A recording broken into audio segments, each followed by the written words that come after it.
おはいえなし。2025年9月25日から28日の計4日間、幕張メッセで開催された東京ゲームショー2025に行ってきました。使用したゲームの感想とインフルエンサーどもへのチクチク言葉についてはそれぞれ動画でまとめているので、そちら参照いただくとして、勝利の女神ニケでおなじみのレベルインフィニット様のブースにご招待いただいたので、そう厚遇いただいてはこちらも厚遇せざるを得ないと思い、そこの部分だけ別動画にてレポートします。あとニケは東京ゲームショーで最新作がプレイヤブル出展されたバイオハザードと絶賛コラボ中につき、お礼も兼ねてそのコンテンツについても後半紹介します。早速本編どうぞ。家なしララチャンネル。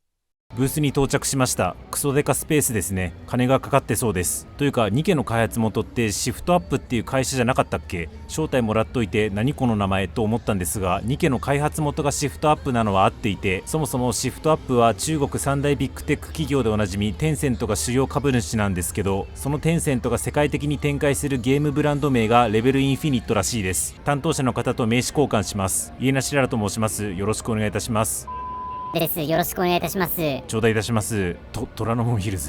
お土産をいただきました。多くの方にイラストを描いていただきました。と言って二次創作のイラストを紹介いただきます。私はこういう公式と二次創作をうまいこと折り合いつけて混ぜ合わせる文化が大好きです。ドロシーセレンディピティはエッチだな。ニケって絵師がバラバラなのもあっていい意味で混沌としているので、他の作品以上に二次創作の何でもあり感とマッチしているように感じます。レベル高え。ブースには体験コンテンツが設けられていて、すでにその待機列が形成されています。その体験コンテンツって何かっていうと、こちらのリアル10連ガチャです。失礼ながら私は存じていなかったものの、東京ゲームショウのニケのブースではおなじみだそうで、この自爆装置みたいなボタンを押すとコスプレしたニケたちが10体バーンと表示されるっていう、なんか妙に背徳感を煽る経験ができるものです。映える。ビジネスデーの朝早い時間にもかかわらず大人気ですでにバカ並んでて、すでに整理券運用なされてたんですが、恐れ多くもファストパス的な感じで体験させていただいちゃいました。下段のニケ5体のうち誰かがランダムに金の像を持っています。どのニケが持ってるか当てたら T シャツプレゼントします。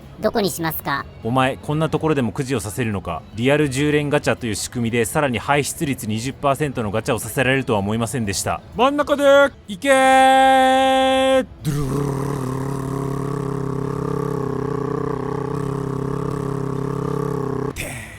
おー、あ、はい。近づいちゃいますよ。近づいちゃいますからね。ドスケベありがとうございます。ドスケベありがとうございます。ドスケベありがとうございます。ドスケベありがとうございます。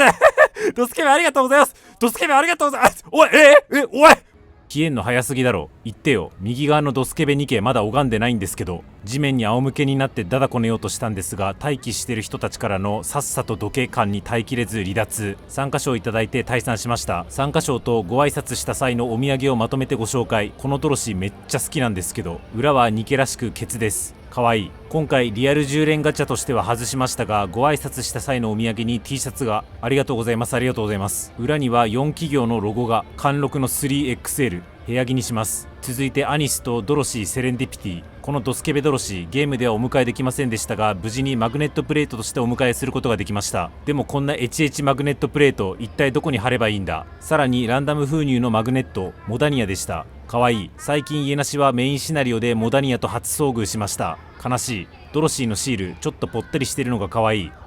これはそういうことですよね。かわいい。グッズ以上です。いろいろいただけてしまって恐縮です。こんだけ厚遇いただいてしまったら仕方ない。私もゲームの方を紹介しましょう。ということで、ニケとバイオハザードは今コラボやってます。バイオハザードの登場人物であるエイダ、ジル、クレアの3名がニケのプレイヤブルキャラとして登場するほか、専用ストーリーイベント、リボーンエビル、さらにはコラボ限定ミニゲーム、サルベーションブレイカーズも開催するそう。じゃあ順番にやってみるか。なんかすでに限定ガチャチケットが20枚あるんだが、ニケのガチャシステムにおけるいわゆる天井についてですが、ガチャ1回につき得られるゴールドマイレージチケット200枚で限定キャラを獲得できるって考えると、他のゲームと比べると激渋に聞こえますよね。天井が渋いのは事実なんですが、ただ SSR の排出率が他のゲームより高いのと、今回のように軽率にチケットが配られるので、最初抱いたネガティブなイメージほど渋くないじゃんって今は感じています。コラボイベント前半ではエイダがピックされています。せっかくゲームの紹介してるんだからご配慮当然ありますよね。おい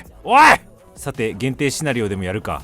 アンダーソンにうまいこと乗せられてある事件の解決を任されるというのが導入です。私コラボのシナリオ今回が初めてなんですけど、アンダーソンこんな感じで押し付けてくるのか。私がまだメインシナリオで出会っていない D たちと一緒にある現場へ潜入することに。このキラーワイフのドスケベ衣装めちゃくちゃ好きだったのでラッキー。もちろん彼女も登場します。メインシナリオについてこの場で言及するのはやめておくんですが、1点だけ注意で1日あたりサブチャプター5話分までしか進められません。コラボ終了直前に駆け込もうとしてもおそらく間に合わなくなるので注意しましょう。そしてミニゲーム、手持ちの装備を整理してその装備をもとに敵の進行を防ぐというディフェンス型のゲームです。基本的にこの交戦中はオートで経験値を得てレベルが上がった時のみ強化する特性を3択から選ぶんですが、それ以外は完全オートで武器をぶっ放します。なので事前の武器整理がほとんど全て、途中まで気づかなかったんですが、同じ武器を重ね合わせるとワンランク上の武器になり強化されますが、例えば同じ武器についてランク1とランク2を重ね合わせてもランク3にはならず、ランク3を作るには2つのランク2装備が必要です。なのでランク3を作るためにまずランク2の装備とランク1の装備の確保が必要で、ただそうするとそれだけで所持品圧迫して他の武器が持ちにくくなるので大変。ただそこの圧迫を乗り越えて高ランク装備ができるとともに手荷物の圧縮ができた時かなり気持ちよくて、言っちゃなんだけどこういうシステムのミニゲーム自体は比較的手垢がついてる方だと思うんですが、こういう工夫の余地あるんだなと感心しました。せっかくなので初見で攻略情報を見ずに自分のセンスだけでどこまでいけるか試してみたところ、ウェーブ22で撃沈、ウェーブ20から急に難易度が跳ね上がるので運営が用意した壁で順当に爆死している気がしていて腹が立ちました。ちなみに一度ゲームオーバーになると獲得したお金に応じて次回からは少し強化した状態でゲームを始めることができます。つまり繰り返し挑戦していれば多少スキルが増えてでも奥には進めるということ。プレイスキルで押せる人には押してもらいつつ、そうでない人に対しても救済措置もしっかりしていて、その辺のバランスはいいなと感じます。よく見たらログインボーナスあるやんけ。クレアを入手できました。本来はクレアに触れるべきなんだろうけど、また限定チケット配りまくってるよ。無課金でもだいぶガチャ回させてくれますね。まだ見ぬドスケベに備え、ここは剣に回らせていただきます。そんなところでしょうか。他にもチャレンジモードとか共同作戦とかイベント内通貨を用いてアイテムを交換できるショップとかがありますが、あまりのべたに紹介してもぼやけるので紹介は以上とさせていただきます。